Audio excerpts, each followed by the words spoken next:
Good morning সকলকে। দেখো, আগের দিন আমরা যেটা পড়েছিলাম ইউনিটস অ্যান্ড ডাইমেনশন চ্যাপ্টারটা শুরু করেছিলাম, ঠিক আছে।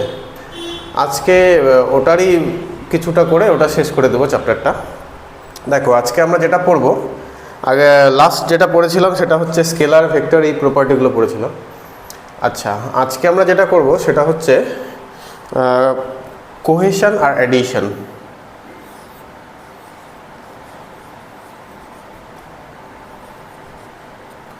কোহেশন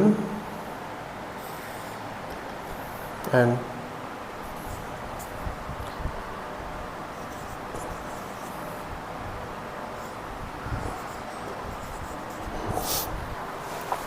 মানে অ্যাকচুয়ালি কোহেসিভ ফোর্স বলতে পারো, অ্যাডহেসিভ ফোর্স বলতে পারো।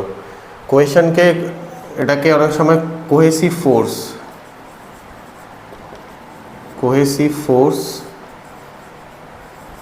অ্যাডিশনকে অনেক সময় adhesive force.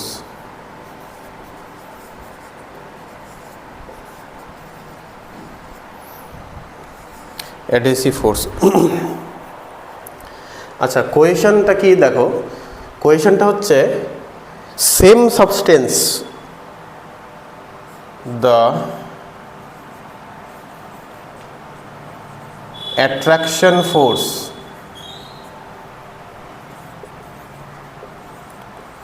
of the molecule of same substance। মানে সেম সাবস্টেন্স বলতে বোঝাচ্ছে কোন একটা একই পদার্থের যদি হয়, একই পদার্থের দুটো অণুর মধ্যেকার যে আকর্ষণ বল, সেটাকে বলবো আমরা কোহেসিভ ফোর্স। আর যদি অ্যাট্রাকশন ফোর্স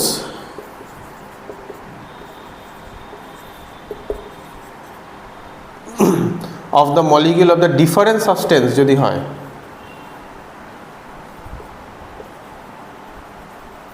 সেটাকে আমরা বলবো অ্যাডহেশন বা অ্যাডহেসিভ ফোর্স। অ্যাডহেশন বা অ্যাডহেসিভ ফোর্স, যেরকম মনে করো,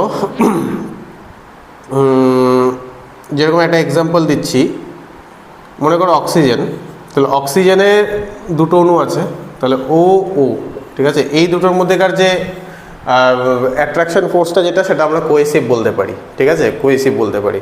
এখন ডিফারেন্ট সাবস্টেন্স, মনে করো CO2 আর একটা মনে করো O2, তাহলে এর সি আর এর ওর মধ্যে যদি কোনো অ্যাট্রাকশন ফোর্স থাকে, তাহলে সেটাকে আমরা বলবো অ্যাডহেশন বা অ্যাডহেসিভ ফোর্স বলবো সেটাকে আমরা, ঠিক আছে। তাহলে পরীক্ষা অনেক সময় আসে, তাহলে সেম সাবস্টেন্সের জন্য, মানে একই পদার্থের ক্ষেত্রে বা একই বস্তুর ক্ষেত্রে যে অ্যাট্রাকশন ফোর্স হয় মলিকুলগুলোর মধ্যে, সেটাকে আমরা কোহেসিভ ফোর্স বা কোহেশন বলতে পারি।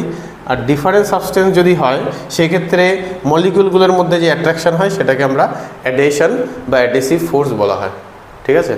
এটা কিন্তু মনে রাখবে।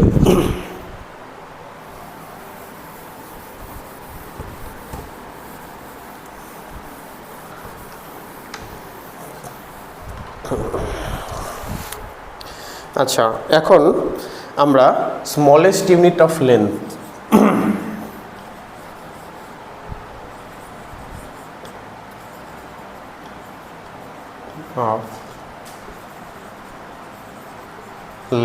স্মলেস্ট ইউনিট অফ লেন্থ, দৈর্ঘ্যের কিছু ছোট ছোট ইউনিট আমরা দেখব। প্রথমে শুরু হবে মাইক্রো,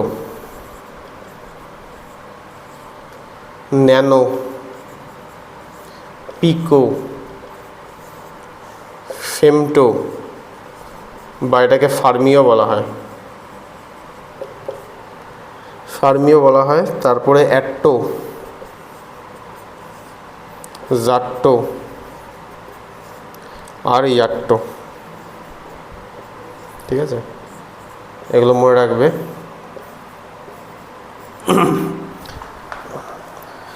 মাইক্রো যেটা হচ্ছে, সেটার সাথে মিটারের সম্পর্ক মনে রাখবে, 10⁻⁻6 metre micro. Nano 10⁻⁻9 metre. Pico 10⁻⁻12 metre. Femto বা ফার্মি হচ্ছে 10⁻⁻15 মিটার।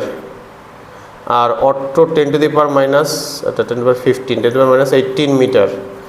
জারটো হচ্ছে 10⁻21 মিটার, আর ইয়ারটো 10⁻24 মিটার। এটা ইম্পর্টেন্ট কিন্তু, ইয়ারটো পরীক্ষায় আসে কিন্তু, 1 ইয়ারটো সমান কত মিটার, 10⁻24 মিটার, রেলের এক্সামে এসছিল একবার। আচ্ছা, তাহলে এগুলো হচ্ছে লেন্থের হচ্ছে স্মলেস্ট ইউনিট। এছাড়া অ্যাংস্ট্রম আছে, অ্যাংস্ট্রম। অ্যাংস্ট্রমকে এইরকম চিহ্ন দ্বারা লেখা হয়, অ্যাংস্ট্রমকে এরকম চিহ্ন দ্বারা লেখা হয়। মনে রাখবে 1 angstrom is equal to 10⁻10 metre বা 10⁻8 centimetre. 1 angstrom, 1 angstrom 10⁻10 metre, 10⁻8 centimetre, এটা মনে রাখবে। আর 1 এক্স ইউনিট আছে, এক্স ইউনিট, এক্স ইউনিটকে এক্স ইউ এইভাবে লেখা যায়, ঠিক আছে। তাহলে 1 X unit is equal to মনে রাখবে 10⁻13 মিটার বা 10⁻11 সেন্টিমিটার। মিটার সেন্টিমিটার দুটাতেই মনে রাখবে, ঠিক আছে। তাহলে অ্যাংস্ট্রম গেল, এক্স ইউনিট গেল, আর ফার্মি তো বললামই, 1 fermi is equal to 10⁻15 metre, ঠিক আছে। সেন্টিমিটার করতে গেলে 10⁻13 সেন্টিমিটার, 10⁻13 সেন্টিমিটার, ঠিক আছে। এই চার্টটা মনে রাখবে, পরীক্ষায় কিন্তু এই 1 অ্যাংস্ট্রম কত মিটার এরকম দিয়ে দেয়, ঠিক আছে। আচ্ছা, এখন অ্যাংস্ট্রম আর হচ্ছে এই তিনটার ব্যবহার আমার জানতে হবে, এক্স ইউনিট, অ্যাংস্ট্রম আর ফার্মি, কোথায় কোথায় এটার ইউজ হয়, ঠিক আছে। এটা মুছে দিলাম।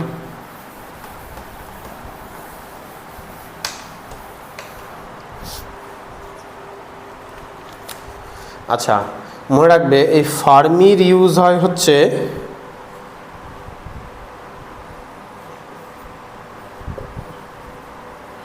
diameter to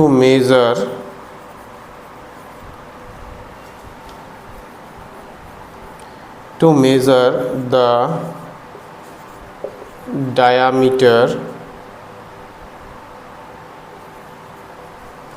of molecules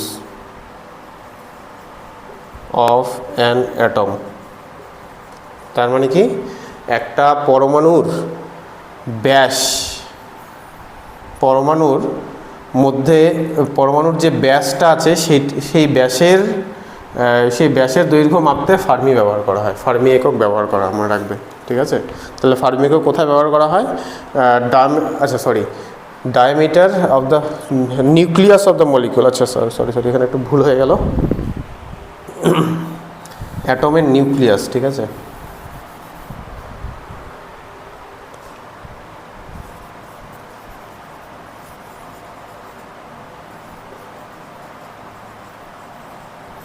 মানে ফার্মিটা তাহলে কোথায় ব্যবহার করা হয়, ফার্মিটা ব্যবহার করা হয় কোনো একটা পরমাণুর মধ্যে যে নিউক্লিয়াস থাকে সেই নিউক্লিয়াসের ব্যাসের দৈর্ঘ্য মাপতে ফার্মি ব্যবহার করা হয়, ঠিক আছে। আর অ্যাংস্ট্রম হচ্ছে ওয়েভলেন্থ অফ লাইট, মানে তরঙ্গ দৈর্ঘ্য,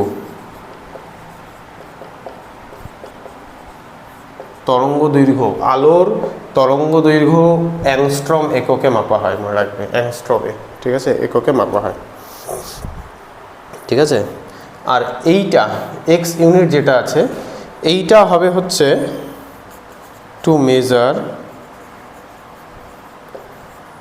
ডায়ামিটার অফ অ্যান অ্যাটম। তার মানে কোন একটা পরমাণুর ব্যাসের দৈর্ঘ্য মাপতে আমরা ব্যবহার করব এক্স ইউনিট। তাহলে তিনটা, একটা কি অ্যাংস্ট্রম যেটা আছে সেটা হচ্ছে আলোর তরঙ্গ দৈর্ঘ্য মাপতে ব্যবহার করা হয়,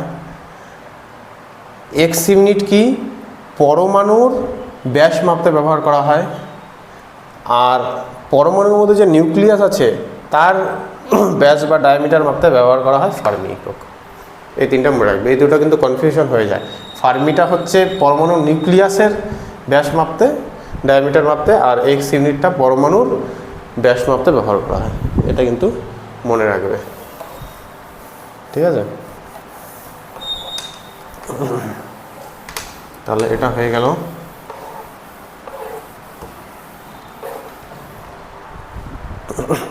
এখন আমরা বিগেস্ট ইউনিট দেখব। বিগেস্ট ইউনিট,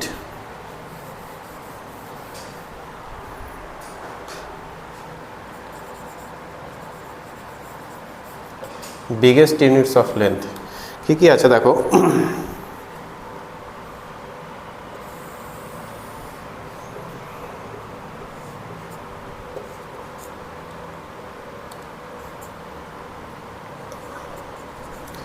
অ্যাস্ট্রোনমিক্যাল ইউনিট, যেটাকে আমরা AU দিয়েও লিখি, আরেকটা হচ্ছে লাইট ইয়ার বা যেটাকে আলোকবর্ষ বলা হয় বাংলাতে, আরেকটা হচ্ছে parsec.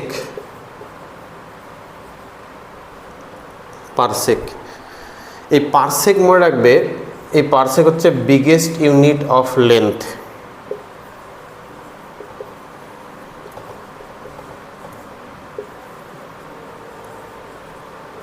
Smallest unit of length দেখো, ইয়ার্টো তো আছে 10⁻⁻24 মিটার, কিন্তু পরীক্ষায় দেখবে অপশানে এই ইয়ার্টো অট্টো এগুলো থাকে না, সবচেয়ে কম ফার্মি অবধি থাকে, ঠিক আছে? যেরকম অ্যাংস্ট্রম থাকবে, তারপরে হচ্ছে এক্স ইউনিট থাকবে, ফার্মি থাকবে। তাহলে ফার্মি যদি থাকে তাহলে ফার্মি বসিয়ে দেবে স্মলেস্ট ইউনিট, ঠিক আছে? আর যদি অট্টো, জাট্টো, ইয়ার্টো এগুলো থাকে তাহলে ইয়ার্টো সবচেয়ে ছোটো, ঠিক আছে? তাহলে পারসেক হচ্ছে বিগেস্ট ইউনিট অফ লেন্থ মনে রাখবে। আর এখানে সম্পর্ক আছে 1 astronomical unit 1 AU is equal to 3.085 into 10⁻11 metre মনে রাখবে। অ্যাস্ট্রোনমিক্যাল ইউনিটের সাথে মিটারের সম্পর্ক 3.085 × 10⁻11 মিটার। 1 লাইট ইয়ার LY = 9.46 ইন্টু 10⁻15 মিটার, এটাও মনে রাখবে। 1 লাইট ইয়ার = 9.46 10⁻15 মিটার। আর 1 parsec is equal to 3.85 into 10⁻16 metre, 10⁻16 metre, ঠিক আছে? এটা কিন্তু মনে রাখবে, 10⁻16 মিটার। আচ্ছা, এই অ্যাস্ট্রোনমিক্যাল ইউনিটটা কোথায় ব্যবহার করা হয়? অ্যাস্ট্রোনমিক্যাল ইউনিটটা use to measure the average distance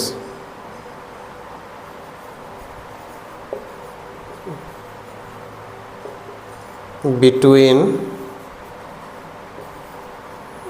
earth and sun, মানে পৃথিবী আর সূর্যের মধ্যেকার গড় দূরত্ব মাপতে অ্যাস্ট্রোনমিক্যাল ইউনিট ব্যবহার করা হয়। অ্যাভারেজ ডিস্টেন্স, গড় দূরত্ব মাপতে অ্যাস্ট্রোনমিক্যাল ইউনিট ব্যবহার করা হয়, ঠিক আছে?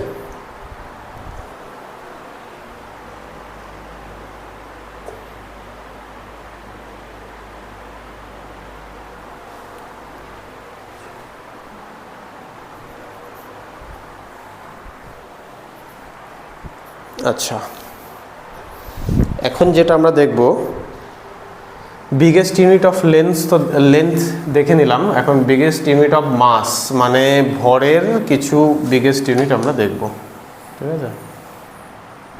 বিগেস্ট ইউনিট অফ মাস,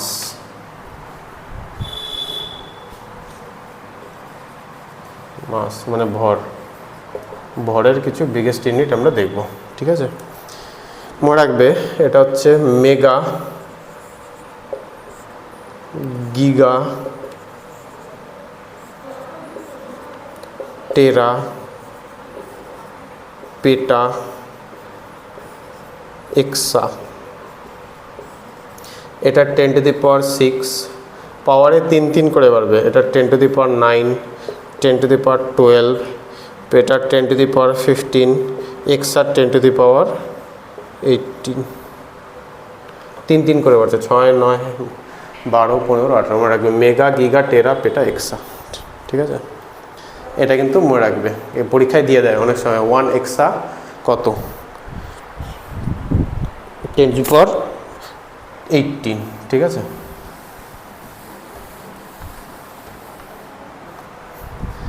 আচ্ছা, এখন মনে রাখবে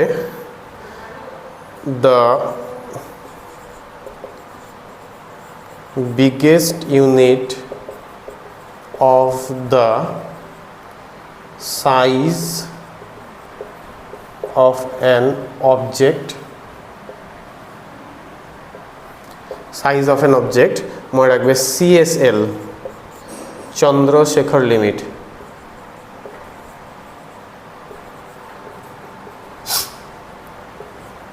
চন্দ্রশেখর লিমিট এটা হচ্ছে biggest unit of the size of an object. কোনো একটা বস্তুর সাইজের মাপতে সবচেয়ে বড় ইউনিট হচ্ছে চন্দ্রশেখর লিমিট। এটা কিন্তু পরীক্ষায় দেয় অনেক সময়। আচ্ছা, CSL আরেকটা কী মাপতে ব্যবহার করা হয় মনে রাখবে, চন্দ্রশেখর লিমিট যেটা আছে CSL is used to measure the size বলতে actually dimension of black hole. তাহলে ব্ল্যাক হোলের ডাইমেনশন মাপতে ইন দ্য ইউনিভার্স, এগুলো জাস্ট মনে রাখার বিষয়। মনে রাখবে চন্দ্রশেখর লিমিট হচ্ছে ব্ল্যাক হোলের ডাইমেনশন বা সাইজ মাপতে ব্যবহার করা হয়। মনে রাখবে চন্দ্রশেখর লিমিট, ঠিক আছে। CSL চন্দ্রশেখর লিমিট ব্ল্যাক হোলের এটা পরীক্ষায় আসে কিন্তু অনেক সময়।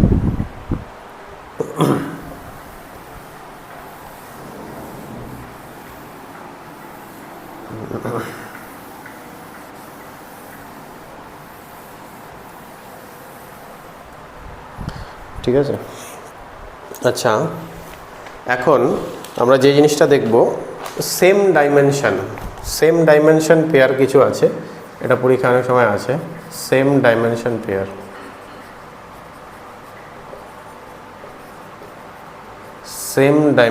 পেয়ার যেরকম ওয়ার্ক কার্য অ্যান্ড এনার্জি,